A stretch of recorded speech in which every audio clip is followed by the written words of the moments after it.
Labadiena, jūsų dėmesiui naujausi pletkai.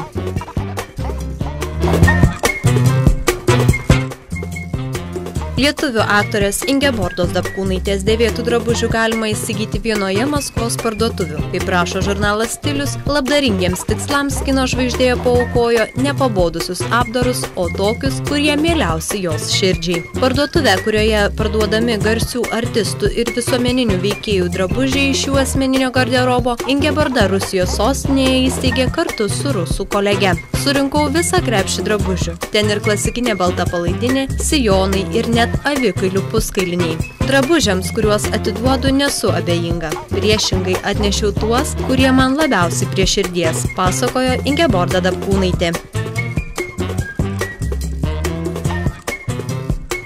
Statybininkai, griaunantis kaimiškoje vietovėje Japonijoje stovėjusi negyvenamą namą, po svetainės grindimis rado mažą dėžutę, kurioje buvo 330 000 Jungtinių Amerikos valstijų dolerių. Namas, stovintis šiaurinėje Hokaido salos dalyje, negyvenamas nuo to laiko, kai prieš 2 metus mirė senyvas jo savininkas, praneša vietos žiniasklaida. Pinigus, jenų nominalo banknotus, surištus į krūveles ir sudėtus į vokus, perduos mirusio vyro artimiesiems, gyvenantiems Hongšių saloje. Kadangi pinigai rasti asmeniui priklausiusiame name, aišku, kieno jie yra. Taigi nelaikome to radybų byla, teigia vietos policijos atstovas.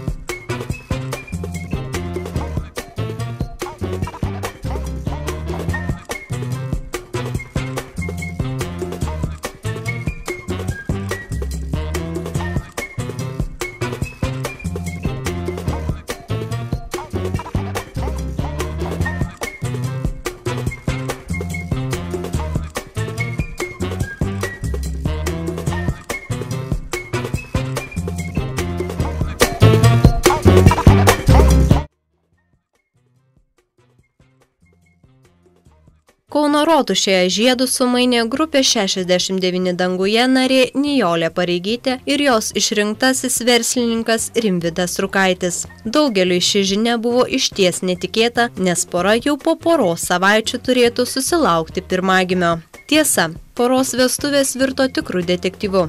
Kauno Rotušėje pakabintame tvarkaraštyje tuoktuvės buvo numatytos 15 valandą. Tuo metu jų jau laukė muzikantai, tačiau Nijolė Pareigytė ir Rimvydas Rukaitis neatvyko. Žurnalistams 15 valandą susisiekus su Rimvydu Rukaičiu, jis pasakojo, kad vestuvės teko savaitei nukelti, tačiau priežasties nepaaiškino, teigdamas, jog šiuo metu yra susirinkime. Į Kauno Rotušę pora atvyko 5 klasės juodu BMW markės automobiliu, jaunoji vilkėjo kuklę, trumpą, šviesę, nešiosios pilvą pabrėžiančią suknelę, rankose laikė rausvą orchidėjų šakelę. Nuotakai buvo padaryta įmantri, bet elegantiška šukuosena. Jaunikis klasikinį juodą kostiumą. Visą kelią iki tuoktuvių vietos jaunuosius lydėjo apsauga, dangstė juos skėčiais. Rotušės duris taip pat saugojo 2 apsaugos darbuotojai. Apsaugos darbuotojų ekipažas pasirodė likus maždaug pusvalandžiui iki ceremonijos pradžios. Vestuvių ceremonija truko vos keletą minučių. Sutuoktinius pasveikino tik artimiausi draugai ir giminės. Nijolės scenos kolegų nebuvo matyti.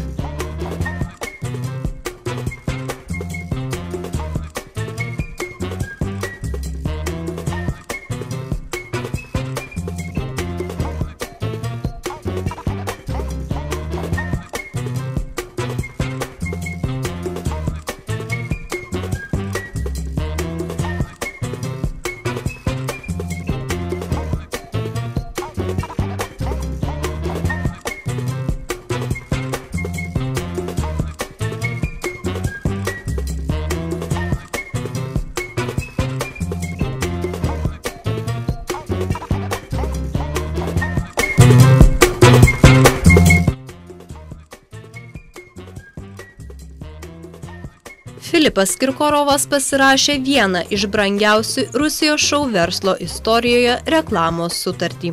Atlikėjas nusifilmavo reklamuodamas mobiliaisiais telefonais prekiaujančią bendrovę už astronominę sumą. Kaip sužinojo korespondentai, atlyginimas už filmavimąsi naujovių reklamoje bei įvairios dovanos sudaro iš viso 5 milijonus eurų. Reklamą nusifilmavo Maskvoje per dieną, prie jos darbavosi 2 režisieriai. Joje nusifilmavo ne tik Filipas Kirkorovas, bet ir dar 2 aktorės, jos vaidino pardavėjas. Jos padėjo dainininkui iš gausybės mobiliųjų išsirinkti reikiamą telefoną. Pirmą kartą filmavausi reklamoje. Anksčiau to nedariau, vengiau, o dabar galvoju, kodėlgi ne, pasakojo atlikėjas. Žinoma, kodėlgi ne, juk gavus tokį užmokestį galima pamiršti kūrybą ir tiesiog filmuotis reklamose. Tiesa, mobiliuosius pardavinėjanti bendrovė nepanoro skelbti, kiek sumokėjo Filipui Kirkorovui.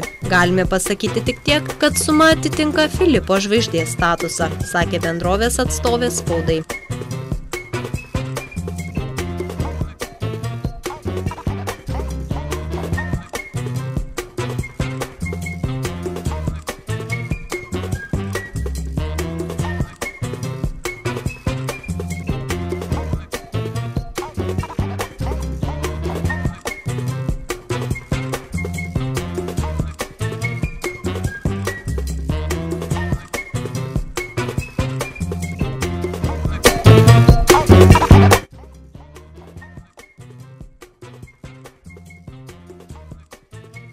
Prieš 2 metus indas susilaukė pirmagimio, tuomet vyrui buvo 94 metai, o jo žmonai 52. Jau tada jis sakė, kad vieno vaiko tokiame amžiuje pakaks. Tačiau visai neseniai istorija pasikartojo ir dabar indas 2 vaikų tėvas. Ką aš galiu padaryti? Jei Dievas norėjo, kad turėčiau antrą sūnų, taip ir įvyko, sako vyras. Jis tuo džiaugiasi, nes jei, pasak jo, mirtų vienas sūnus, antrasis galėtų pratęsti giminę. Visą gyvenimą ūkininkauju, tačiau norėčiau, kad mano vaikai taptų valstybės tarnautojais, pasakojo vyras, kurio tėvystė labiau nei nustebino medikus, o jo seksualinis pajėgumas tokiame amžiuje sukėlė kaimynų pavydą.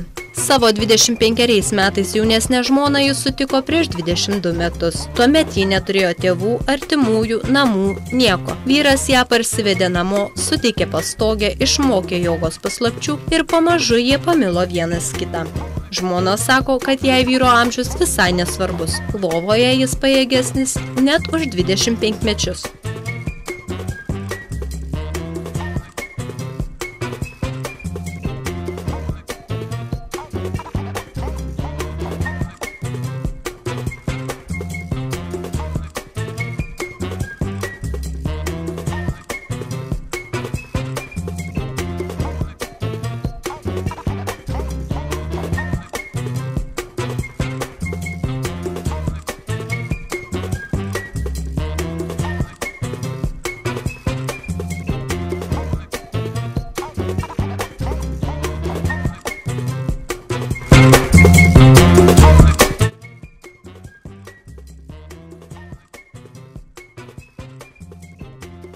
Jungtinėje karalystėje sparčiai populiarėja internetinė prekyba motinos pienu. Medikai perspėja apie galimą pavojų. Skelbiama, kad vis daugiau kūdikių žindančių mamų per įvairius forumus ir socialinius tinklus parduoda pieno perteklių. Tokia paslauga vilioja moteris, kurioms trūksta pieno, nes motinos pienas yra maistingesnis už mišinukus ir apsaugo vaikelį nuo alergijų. Verta paminėti, kad motinos pieno galima oficialiai paaukoti ar gauti per nemokamus pieno bankus. Pienas imamas iš prieš tai ištirtų moterų, kurios gimdė per praėjusį pusmetį. Pienas vėliau pasterizuojamas ir tiekiamas ligoninėms. Medikai perspėja, kad pieno pirkimas internetu gali būti pavojingas. Donorės gali vartoti vaistus, narkotikus, sirgti infekcinėmis ligomis. Niekas netikrina, ar nežinomos moters pienas nėra pavojingas konkrečiam vaikui. Be to, pieno kokybė gali taip pat nukentėti transportavimo metu.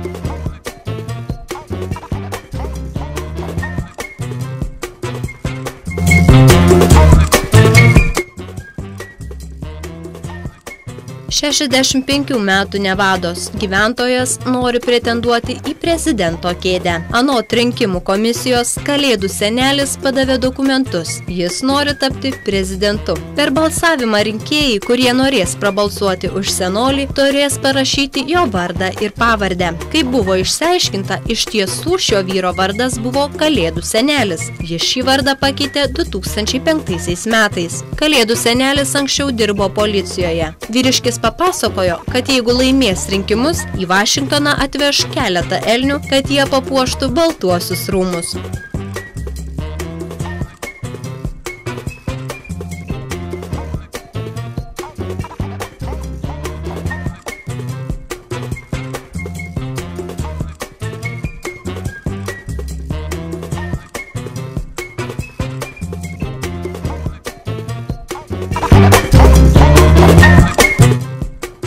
Šį kartą tiek. Daugiau naujienų išvysite kitą savaitę.